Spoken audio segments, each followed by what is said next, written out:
Good afternoon. बेटा पहले हम लोगों ने वेक्टर का शीट हमने डिस्कस करना है, कुछ सेगमेंट उसका रह गया था। पहले यस इसको सर।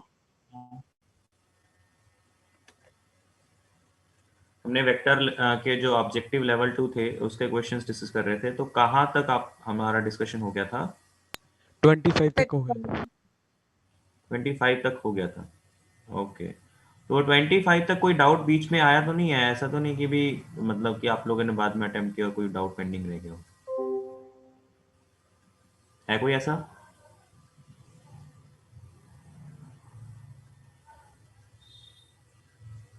तो 26 से स्टार्ट करते हैं। 26 पे आई थिंक हो ही गया था। 26 हुआ था या नहीं हुआ था? मतलब चलिए, 26 डाउट है या नहीं है? बेटा रिस्पॉन्ड करिए। 900 हो गया था। 27। सर ये बता दो।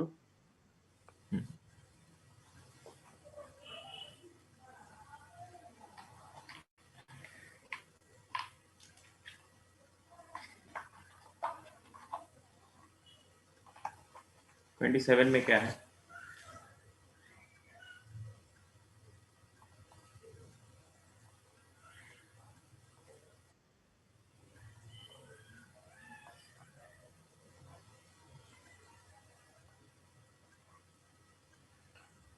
ट्वेंटी सेवन में आपको दिया गया है कि ए वेक्टर और ए बी सी तीनों के तीनों नॉन कोप्लिनर वेक्टर्स हैं, यूनिट वेक्टर हैं,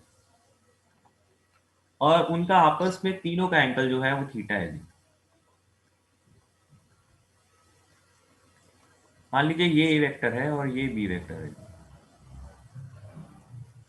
और इन दोनों के बीच का एंगल थीटा है। तो अब जो सी वेक्टर होगा, ठीक है, मैं यहाँ पे इसको बनाऊंगा तो डायग्राम 2D में ही, लेकिन आपको थोड़ा विजुअलाइज करना होगा कि सी वेक्टर कुछ ऐसा होगा जो कि बी के साथ भी थीटा एंगल बना रहा होगा और ए के साथ भी थीटा एंगल बना रहा होगा, राइट? Yes sir. हमें निकालना है एबीसी का एसटीपी। ओके, तो अगर इसका एसटीपी निकालना है तो मैं क्या करूंगा, पहले फॉर द टाइम भी इस सी वेक्टर को, है ना, अभी हम लोग नहीं बनाते हैं, जस्ट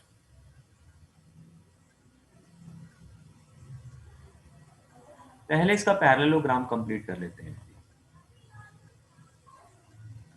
और पैरेललोग्राम बना के ये जो इसका बेटा रिजल्टेंट होगा, ये जो इसका रिजल्टेंट होगा, ये रिजल्टेंट इनका एंगल बाइसेक्टर भी होगा क्या? यस क्योंकि ये दोनों यूनिट वन लेंथ के थे, यूनिट लेंथ के थे। तो जब आपका ये जो पैरेललोग्राम होता है वो आपका रोम्बस भी बन जाता है, तब डायगोनल क्या होता है? एंगल बाइसेक्टर भी होता है। यस आर्यन,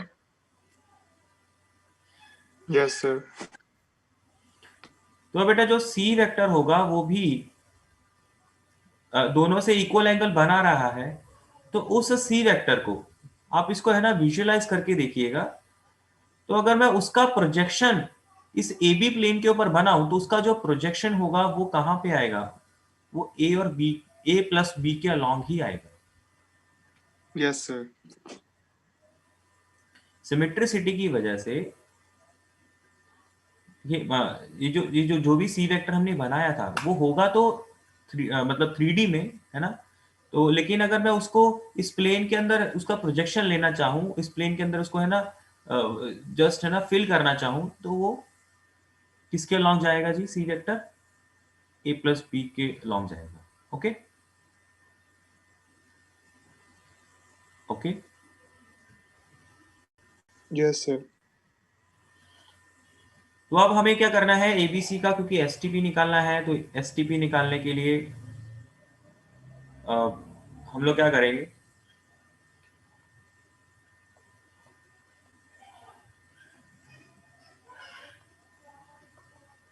इसको A cross B dot C तो लिख ही लेंगे, और इसको लिखेंगे mod A mod B into sine theta into N cap dot C vector. ठीक, अब बेसिकली आप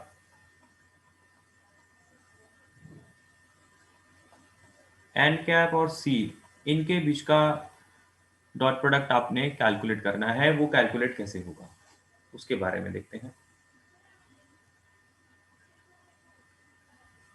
देखिए आप इसको थोड़ा 3D में विजुअलाइज करने का ट्राई करिएगा। एक मिनट में ना वीडियो ऑन करता हूँ।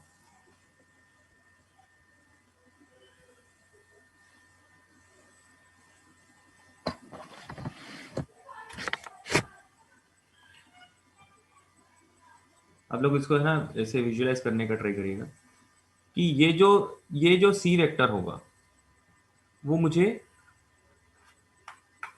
ए और बी इस प्लेन के अंदर है जी, इस हॉरिजॉन्टल प्लेन के अंदर है, और सी वेक्टर कुछ इसके इस डायरेक्शन में है।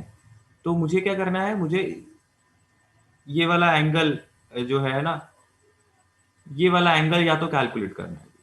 ठीक है, और एक्चुअल में एंगल कौन सा होगा, एन वेक्टर कौन सा होगा जी, इसके परपेंडिकुलर। एन कैप ये वाला एंगल होगा। ठीक है, यस सर, प्लेन के एन परपेंडिकुलर। वेक्टर होगा, सी कुछ ऐसा होगा। तो एन कैप और सी में क्या एंगल होगा जी, मैं चलो इसके फिलहाल एक बार वैल्यूज डाल देता हूं। तो ये तो 1 1 है, साइन थीटा ये हो गया। इसको डॉट प्रोडक्ट को क्या लिखेंगे, इसको फिलहाल cos फाई बोल देते हैं। तो मुझे cos फाई की वैल्यू निकालनी है, और फाई होगा क्या बेटा, a प्लस बी तो आपका इस प्लेन के अंदर है।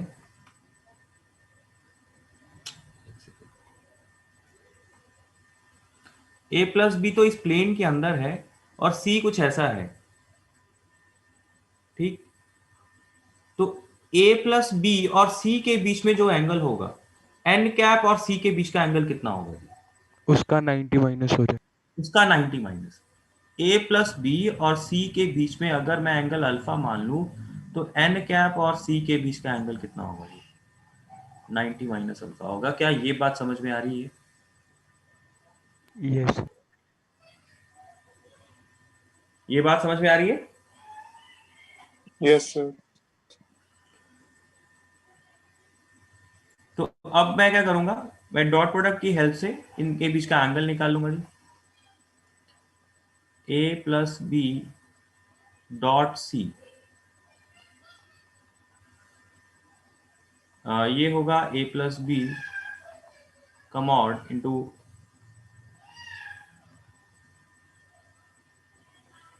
अगर मैंने a प्लस बी और c के बीच का एंगल अल्फा माना है, इसको फाई रहने देते हैं, इसको 90 माइनस अल्फा ही बोल देते हैं फिर तो।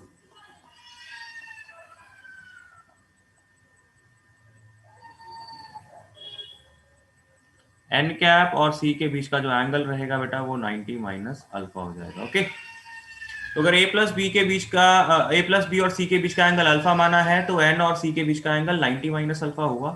तो एन कैप डॉट सी का जो डॉट प्रोडक्ट होगा वो mod n mod C into cos of 90 minus alpha हो गया।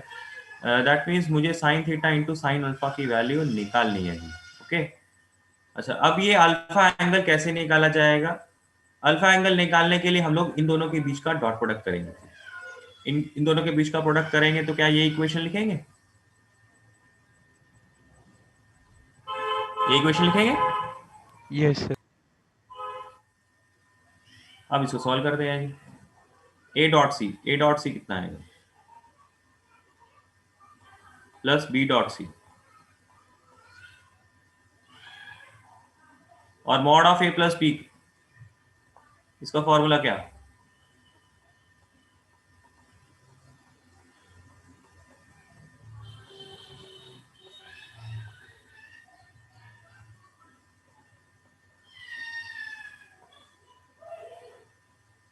अब ए डॉट सी, ए डॉट सी की वैल्यू क्या होगी, mod A mod C into cos theta, क्योंकि ए और सी के बीच का एंगल थीटा है जी, तो क्या है कॉस थीटा बन गया। आर्यन ये बात समझ में आ रही है। Yes, sir. Yes, sir.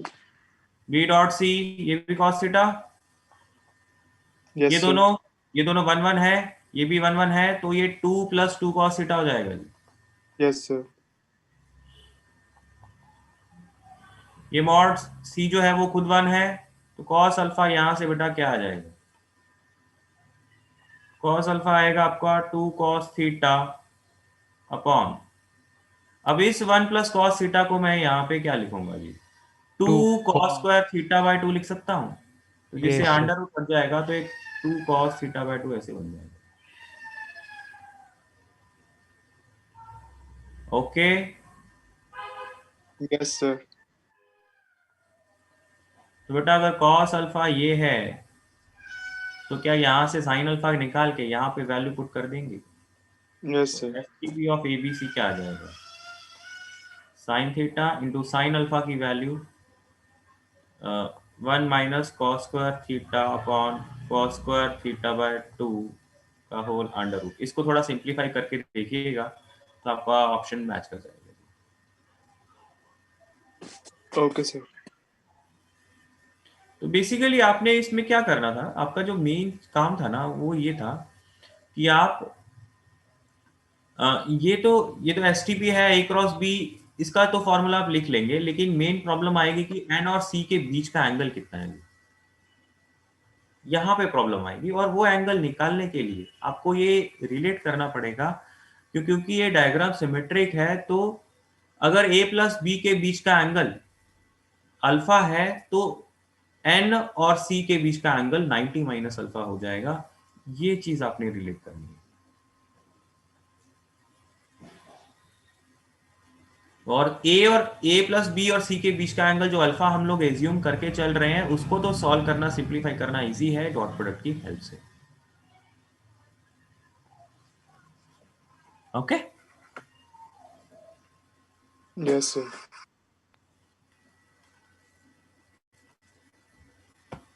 और इसको, इस रिजल्ट को याद भी रखिएगा अगर पॉसिबल हो तो। हाँ जी, आगे चलते हैं। 28 में डाउट, 29, 30, 31, 32। सर सर हाँ जी, सर मैंने 31 में पहले पूछा था कि वो सेकंड टर्म में ब्रैकेट के बाहर बी कैप आना चाहिए। हाँ हाँ हाँ, आपने पूछा था। तो बाकी लोगों का क्या कहना है। यस सर, आना चाहिए। एक ऐप से नहीं आ रहा आंसर। ओके ओके, इसको Yes, बी कैप sir. कर लीजिए। मुझे भी लगता है कि भी अगर एक तरफ ए कैप है, दूसरी तरफ बी कैप होता, तीसरी तरफ ए क्रॉस बी होता, तभी ये बात बननी चाहिए थी जी। सही है जी। सर क्या करेक्शन है? जो मिडल वाला टर्म है जी, उसके ब्रैकेट के बाहर ए कैप जो लिखा हुआ है, उसकी जगह बी कैप कर लो।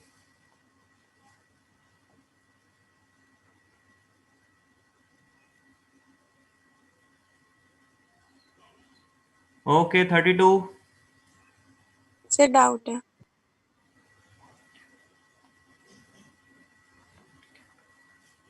32 में देखिए, जो रिलेशन आपको एबीसी में दिया है, क्या मैं उसे ये जजमेंट लगा सकता हूँ कि एबीसी कोप्लेनर है। Yes sir. अब उसके बाद आपको बोला गया है कि ये है ना, इसकी वैल्यू निकालनी है। इसके लिए आप क्या करेंगे, देखिए चार वेक्टर्स का क्रॉस प्रोडक्ट कैसे होता है वो हमने बात किया हुआ है। तो पहले तो ये ब्रैकेट को सिंप्लीफाई करना है जी। ब्रैकेट के अंदर जो भी ये चार वेक्टर्स का क्रॉस प्रोडक्ट हो रहा है, कैसे करते हैं, आप दोनों में से किसी भी एक वेक्टर को for the timing r vector consider कर लो। मान लीजिए मैंने इसको आर वेक्टर कंसीडर किया। अब जब मैं इसको आर वेक्टर कंसीडर कर लेता हूं, तो अब ये क्या हो गए, वेक्टर ट्रिपल प्रोडक्ट बन गया। तो वेक्टर ट्रिपल प्रोडक्ट का यस सर। फॉर्मूला क्या है, आर कैप इंटू दोनों का dot product. R dot A, मतलब जो पहले मिडल वाला टर्म होता है उसको मतलब बाहर लिखते हैं, ठीक है, सी Yes, वेक्टर sir. बाहर आ जाएगा और आर और ए का डॉट प्रोडक्ट होगा। तो आर और ए का डॉट प्रोडक्ट होगा तो इसका मतलब b cross c dot a होगा जी, राइट। आर की वैल्यू मैंने डायरेक्टली डाल दी है, माइनस, फिर क्या होगा, जो ब्रैकेट के अंदर दूसरा वाला वेक्टर होता है वो बाहर. ब्रैकेट बाहर आता है, और जो आर और सी बचेगा यहाँ पे उनका डॉट प्रोडक्ट होगा, that means b cross c dot c. ठीक, अब क्या ये बी सी सी का एसटीपी बन गया, तो बी सी सी का एसटीपी तो 0 होता है, तो ये वाला टर्म Yes. Yes, sir. और ये क्या बन गया जी, ये एबीसी का एसटीपी बन गया है क्या। तो ये एबीसी का एसटीपी बन गया, तो एसटीपी तो एक स्केलर वैल्यू होता है ना, तो ये तो स्केलर वैल्यू बाहर निकाली जा सकती है।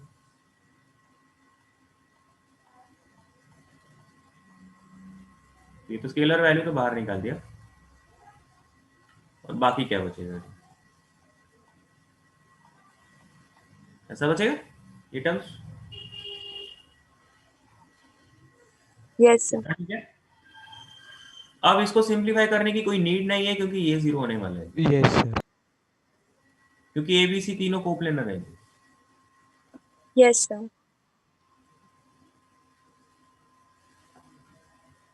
Okay, Yes, sir. आगे समझ. आगे चलते हैं। 33, 34, 35, 36, 37, 38, सर सर 38 38 डाल रहे हैं। जब हम 38, 38 में देखिए ये तीन ऑप्शन जो आपको ए बी सी दिए गए हैं, आप इसमें क्या करो, देखिए ए ऑप्शन में है कि भाई हमें जो रिजल्ट है वो बी और सी के टर्म्स में चाहिए, ए नहीं चाहिए। तो आप क्या करो, जो ए बी सी में रिलेशन दिया है आप उसमें से ए को बी और सी के टर्म्स में निकाल दो और जिस चीज की वैल्यू निकालनी है वहां पे पुट कर दो जी। दैट मीन्स अगर आपको ए ऑप्शन के साथ इसे मैच कराना है तो आपने क्या कहना है कि भाई मुझे बी और सी के टर्म्स में आंसर चाहिए, तो ए की वैल्यू पुट कर देंगे which is minus times 2b plus 3c, इसका क्रॉस करना होगा b के साथ, प्लस नेक्स्ट वाला टर्म तो b और c में है ही, फिर c और a में है तो a में भी वापस से यहाँ पे वैल्यू पुट कर देंगे। ठीक, अब इसको सिंप्लीफाई करोगे तो क्या आएगा, पहले 2b क्रॉस b तो 0, फिर Yes, 3 इंटू सी क्रॉस बी, अब सी क्रॉस बी को मैं सबको ना बी क्रॉस सी में लिखूंगा, तो यहाँ पे एक माइनस पहले से ही है तो वो क्या हो जाएगा, माइनस खत्म हो जाएगा, तो 3 टाइम्स बी क्रॉस सी आ जाएगा। ये बी क्रॉस सी पहले से ही पढ़ा है, इसमें सी को सी के साथ क्रॉस कराओगे वो तो 0 हो जाएगा। जो ये जो दूसरा टर्म है उसमें क्या है, सी क्रॉस बी बन रहा है और एक माइनस है, तो वापिस से मैं उसको ऑर्डर उल्टा करूंगा तो फिर वो प्लस में ही आ जाएगा, तो 2 टाइम्स बी क्रॉस सी ये भी बन जाएगा। तो नेट कितना आ गया, 6 टाइम्स बी क्रॉस सी आ गया क्या, तो ए ऑप्शन फिट बैठ गया। yes, sir. अब देखिए मतलब वैसे तो यहाँ पे मेंशन नहीं है कि भाई ये कौन से मतलब कितने ऑप्शन इसमें ट्रू है, अदरवाइज अगर ये मल्टी करेक्ट में होगा तो आपको है ना बी और सी भी चेक कर लेनी चाहिए। तो बी को प्रूव करने के लिए हमें क्या करना है कि भाई मुझे आंसर ए और बी के टर्म्स में चाहिए, मतलब सी को निकाल लो, सी को ए और बी के टर्म्स में पुट करो। Okay, Yes, sir. नहीं हो तो जाएगा. नहीं तो ये तो आंसर कैलकुलेट कर ही चुके हो ना, ये तो प्रूव हो ही गया ना, तो यहीं पे ए सी को ए और बी के टर्म्स में पुट कर दो। Okay, okay sir. इसी रिजल्ट में सी को ए और बी के टर्म्स में पुट कर दो, चेक कर लो क्या बी ऑप्शन सही है या नहीं है। और सी ऑप्शन के लिए मतलब बी को ए और सी के टर्म्स में पुट कर लो जी, ठीक है ना। 39 सर पैरेलल भी तो हो सकते हैं। and at least one of the numbers alpha, beta, gamma is non-zero.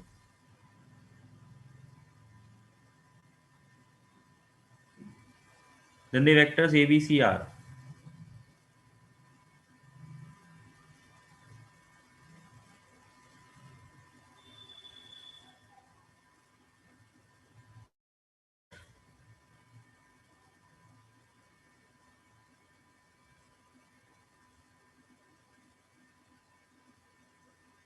Parallel भी हो सकता है, पैरेलल भी हो ही सकता है।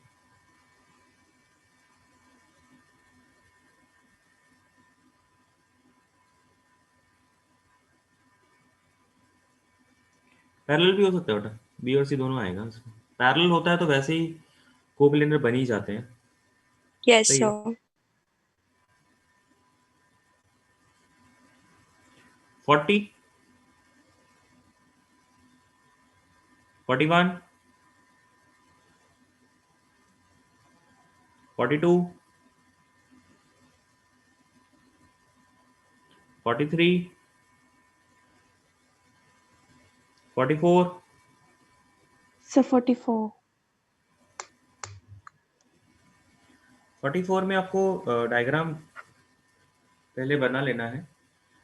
डी ए बी,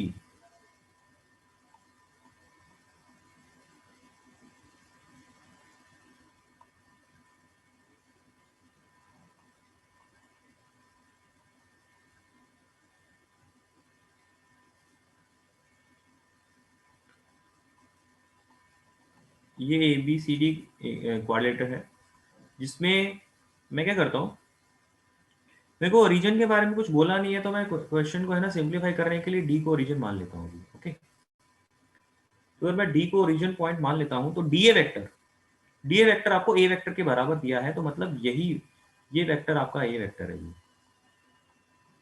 तो अगर ये वेक्टर ए वेक्टर है तो मतलब पॉइंट ए का कोऑर्डिनेट्स भी क्या हो जाएंगे, एक वेक्टर हो जाएंगे क्या, क्योंकि यस डी ओरिजिन कंसीडर कर लिया गया है, राइट। Yes sir. और ए बी वेक्टर आपको बी वेक्टर दिया गया है, मतलब this vector is B vector. तो ट्रायंगल रूल की हेल्प से डीबी वेक्टर क्या हो जाएगा, ए प्लस बी, और डी क्योंकि ओरिजिन है इस वजह से बी का पोजीशन वेक्टर क्या हो जाएगा, बी के कोऑर्डिनेट्स क्या हो जाएंगे, ए प्लस बी हो जाएंगे। Okay, yes sir. और सी बी वेक्टर आपको दिया गया है के टाइम्स ए। देखो के टाइम्स ए का मतलब क्या हो गया कि भाई ए की जो डायरेक्शन है सी बी की भी तो वही डायरेक्शन होनी चाहिए ना। तो इसका मतलब ये जो मैंने डायग्राम बनाया है मैं इसको और ज्यादा एक्यूरेटली बना सकता हूं, या मैं ये बोल सकता हूं कि ये एक्चुअल में एक ट्रेपीजियम होगा। ये दोनों साइड्स जो हैं डीए और सीबी ये दोनों पैरेलल होंगी, पैरेलल होंगे। ठीक है ना। CB is parallel to DA, क्योंकि दोनों डीए वेक्टर और सीबी वेक्टर दोनों की डायरेक्शन सेम है, दोनों की डायरेक्शन सेम है, ठीक है। तो अब क्योंकि सीबी वेक्टर आपको के ए दिया है तो सीबी को हम लोग क्या लिख सकते हैं, position vector of B minus position vector of C equals to K A. तो बी के पोजीशन वेक्टर हम जानते हैं, तो इस वजह से पी बी ऑफ सी का पोजीशन वेक्टर क्या आ जाएगा, देखिए ए प्लस बी माइनस माइनस के। तो सी के कोऑर्डिनेट्स भी हमें पता लग गए हैं। क्या इतना क्लियर है? Yes sir. अब उसके बाद क्या बोला गया है कि x and y are the mid points of DB and AC, मतलब दोनों डायगोनल्स ज्वाइन करा दिए गए।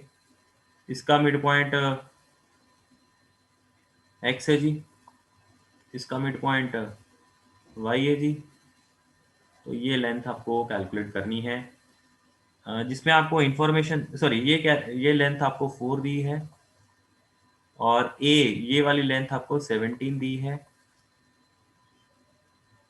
तो आपने के कैलकुलेट करना है, के कैलकुलेट करना है। क्या ये कैलकुलेट हो सकता है?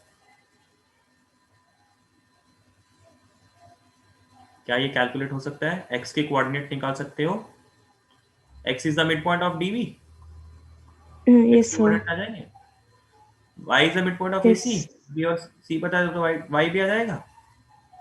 Yes, तो इन sir. दोनों के बीच का लेंथ, 4. इन दोनों के बीच का लेंथ का फॉर्मूला यूज कर लोगे ना। Yes sir. तो इन दोनों के बीच का लेंथ का फॉर्मूला यूज करिए, और जिसमें आप यूज करेंगे वहां पे मॉड a की वैल्यू 17 यूज कर लेंगे जी। ठीक है, करके देखना आप इसको कंप्लीट। x और y के बीच का लेंथ जब आप निकालोगे, x का पॉइंट पता है, y पॉइंट पता है, तो एक्स वाई वेक्टर आ जाएगा ना। तो एक्स वाई वेक्टर आने के बाद, मतलब दोनों के पॉइंट सब्ट्रैक्शन का से एक्स वाई वेक्टर आ जाएगा, फिर उसका मॉड निकालना होगा आपने। तो उसका मॉड वैल्यू मॉड वैल्यू को 4 के बराबर करेंगे, तो वहां पे आप मॉड ए की जगह 17 वैल्यू भी रख देंगे, फिर वहां से सीधा सीधा के आ जाएगा आपका। Okay, Yes, sir. 45,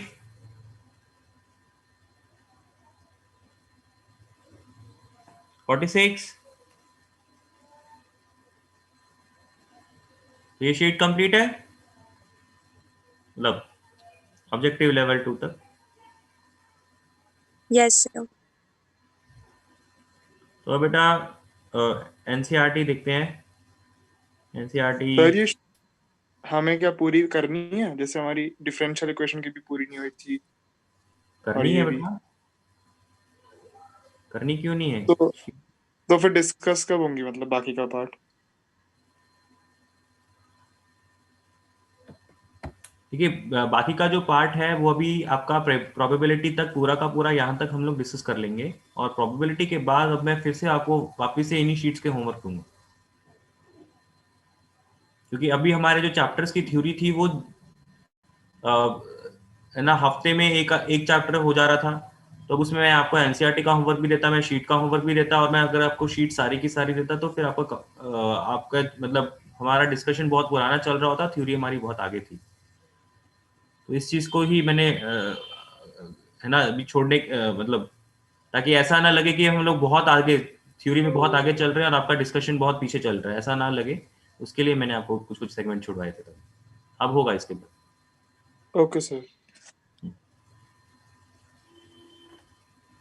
तो पहले हम लोग ये 3D और 3D का एनसीईआरटी और 3D का भी ऑब्जेक्टिव लेवल 2 तक इतना पूरा करते हैं, फिर प्रोबेबिलिटी में भी एनसीईआरटी और ऑब्जेक्टिव लेवल 2 तक पहले इतना पूरा कंप्लीट करेंगे, और फिर उसके बाद जो जो सेगमेंट छूट गए हैं उन सब सारे सेगमेंट को स्टार्ट करेंगे। और अगर मेंस के पॉइंट ऑफ व्यू से बात करें तो वैसे भी ऑब्जेक्टिव लेवल 2 तक अगर आप कर लेते हो वो बहुत ज़्यादा इंपॉर्टेंट है, क्योंकि उसके आगे के जो सेगमेंट्स हैं उसमें मल्टी करेक्ट है, मल्टी करेक्ट अगेन मेंस में आता नहीं है। तो पहली कोशिश सबकी यही होनी चाहिए कि ऑब्जेक्टिव लेवल 2 पूरा ज़रूर हो जाए। ओके, तो डिस्कशन होगा इनका, लेकिन एक बार प्रोबेबिलिटी तक मैं एक बेयर मिनिमम शीट का डिस्कशन करना चाह रहा था। हाँ ओके जी, सही है। तो 3D का एनसीईआरटी हम लोग करते हैं।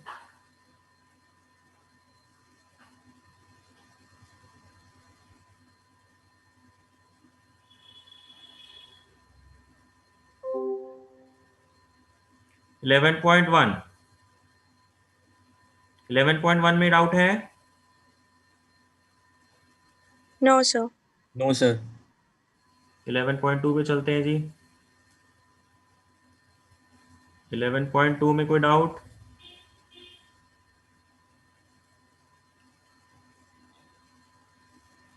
फर्स्ट 5 में कोई डाउट? 10 तक कोई No, डाउट? sir. 17 तक कोई डाउट जी? 11.2 में भी कोई डाउट नहीं है? No, sir. 11.3? 11.3 फर्स्ट 5 क्वेश्चंस में कोई डाउट? 11.3 में 10 तक कोई doubt?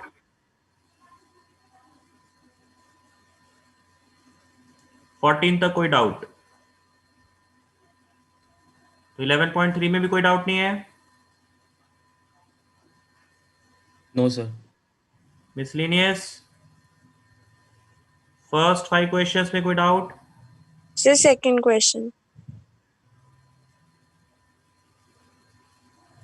L1, L2, L3 are the direction cosines of two mutually perpendicular lines. Show that the direction cosines of the line perpendicular to both of the lines. दोनों का cross product कराइए।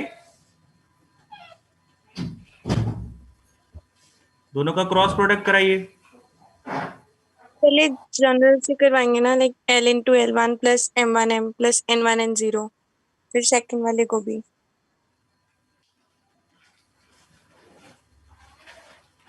उसकी कोई नीड नहीं है। देखिए जो आपको बोला गया कि ये दोनों लाइंस परपेंडिकुलर हैं, तो ये आप ऐसा समझ सकते हो कि भी ये इंफॉर्मेशन एक्स्ट्रा ही है। अगर ये ना भी दिया होता तो भी करना तो यही था, आंसर भी यही आता। Yes sir. आप दोनों वेक्टर्स को क्या लिखेंगे? L1i M1j N1k, L2i M2j N2k, और दोनों के परपेंडिकुलर वेक्टर चाहिए तो क्रॉस प्रोडक्ट करना ही है। तो क्रॉस प्रोडक्ट करेंगे तो आंसर तो यही आएगा। तो इनके परपेंडिकुलर होने की जो इंफॉर्मेशन है वो एक्स्ट्रा ही है, उसका कोई ऐसा नीड नहीं है।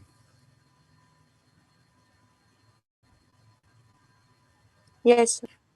एक सेकेंड, उसकी नीड हमें इस चीज में पड़ेगी कि ये जो वैल्यूज आ रही हैं इनके अगर स्क्वायर्स का सम करेंगे तो वो 1 आना चाहिए, तब ये डायरेक्शन कोसाइंस होंगे। Yes sir. ये म्यूचुअली परपेंडिकुलर है, तो म्यूचुअली परपेंडिकुलर के केस में क्या होगा कि अगर मैं दोनों वेक्टर्स का क्रॉस प्रोडक्ट कराऊंगा तो मॉड ए भी 1, मॉड बी भी 1, साइन 90 भी 1, तो इस वजह से ऑटोमेटिकली वो 1 होगा। ठीक है, सही है। परपेंडिकुलर देने का रीजन ये है कि ये जो वेक्टर आप निकाल रहे हो ये एक्चुअल में यूनिट वेक्टर भी होगा, तो तभी यूनिट वेक्टर होगा तो डायरेक्शन कोसाइंस ये बन के आएंगे। आई थिंक रीजन समझ में आ गया ना? Yes Yes, sir. सर। हाँ जी सर। क्रॉस प्रोडक्ट करेंगे तो वो यूनिट वेक्टर ही आएगा। ये हमने दो म्यूचुअली परपेंडिकुलर वेक्टर की इंफॉर्मेशन से बता दिया है, और वैल्यू निकालने के लिए क्रॉस प्रोडक्ट को सॉल्व करना पड़ेगा। ओके जी, आगे चलते हैं। 10 तक कोई डाउट? 15 तक? 20 तक? 23 तक? तो मिसलेनियस कंप्लीट है? Yes sir. ओके जी, तो आज का डिस्कशन तो कंप्लीट हो गया है। अब आप ये बताइए कि भाई वेक्टर जो 3D की शीट है वो हम लोग कब डिस्कस करें, और डिस्कशन होगा वही subjective level 1, objective level 1, objective level 2 जी, और इसमें टोटल मिला के 90 क्वेश्चन है जी। 3D की शीट, subjective level 1, objective level 1 and objective level 2 जी, टोटल 90 क्वेश्चन है जी। कब डिस्कस करें आप?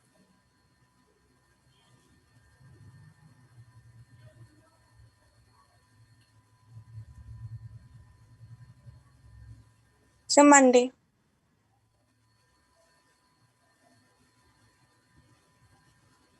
मंडे कर लेंगे? सर ट्यूसडे वेंसडे को कर सकते हो, अभी फेस टेस्ट भी है। यस नहीं सर। मतलब मंडे रहने ही दीजिए। मतलब मंडे मुश्किल हो जाएगी क्योंकि संडे को आपका फेस टेस्ट है। तो आपकी जो क्लासेस हैं वो तो वैसे ही चल है ना, अगले हफ्ते आई थिंक 4 क्लासेस ही चलेंगी। तो चारों में हम लोग है ना जो जो छोटे छोटे टॉपिक है वो स्टार्ट करेंगे, और जो डिस्कशन पहले 1-2 दिन तो हम लोग रिवीजन करेंगे। और अच्छा, उसके साथ साथ में ये भी बताइए आप लोग कि स्ट्रेट लाइन की जो डिस्कशन है वो हम लोग कब करें? रिवीजन क्लास स्ट्रेट लाइन की वेडनेसडे को रेगुलर क्लास में वो कर लेंगे। Yes sir. कर सकते हैं।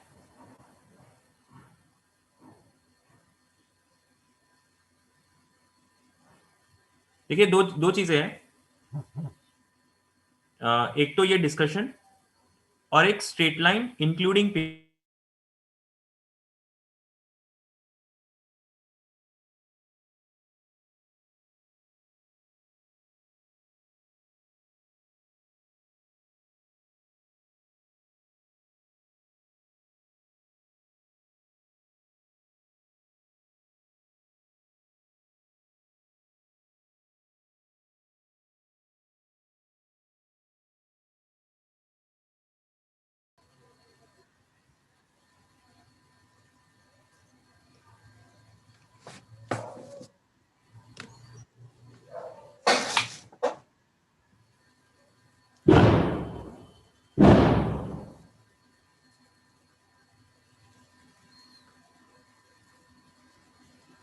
हाँ जी बेटा, मैं ये कह रहा था कि आपके लिए 2 होमवर्क हैं।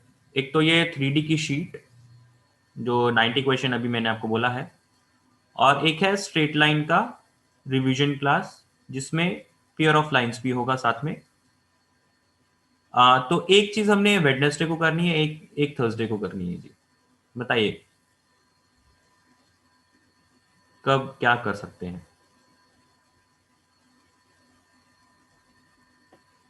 सर 3D वेडनेसडे को कर लो। 3D वेडनेसडे को कर लें और straight line pair of lines का जो रिवीजन क्लास है वो थर्सडे को कर लें, ऐसा? Yes sir. Yes sir. चलिए ऐसे ही करते हैं।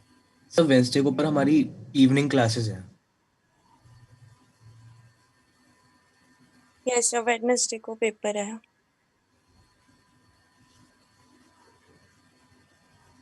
वेडनेसडे को अगर पेपर है तो हमारी जो सर रिवीजन क्लास रहेगी वो तो रेगुलर क्लास में ही हम लोग करेंगे। जो स्टेट लाइन का जो रिवीजन रहेगा वो हम लोग रेगुलर क्लास में ही करेंगे। ओके।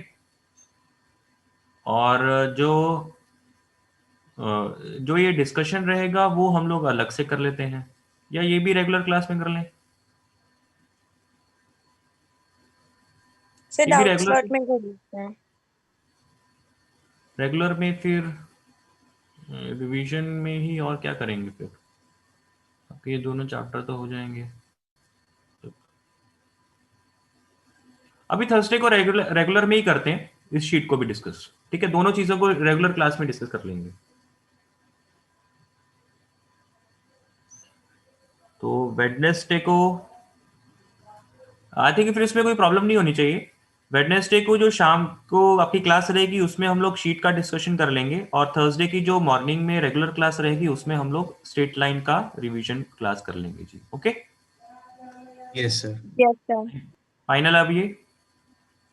Yes sir. और मंडे ट्यूसडे की जो रेगुलर क्लासेस हैं रहेंगी उसमें हम लोग जो छोटे मोटे टॉपिक्स हैं लाइक एलपी रह गया है, जो जो आप लोगों का रिलेशंस रहता है सेगमेंट ना, उन छोटे छोटे टॉपिक्स को हम लोग स्टार्ट करके उनको निपटा लेंगे। ओके, तो वो दो क्लासेस में निपट जाएंगे I think, 2-3 topic. Okay sir Wednesday को 3D की शीट होनी है ना? वेडनेसडे को 3D की शीट, ये जो अभी मैंने आपको बताया, subjective level 1, objective level 1, objective level 2, और थर्सडे को straight line including pair of lines का रिवीजन क्लास। Okay sir. ठीक, ओके बेटा, किसी को कुछ और डाउट्स पूछने हैं क्या?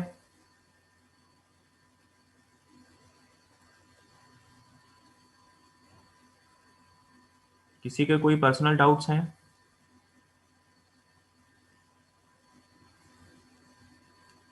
No sir. ओके, फिर आप लीव कर सकते हो।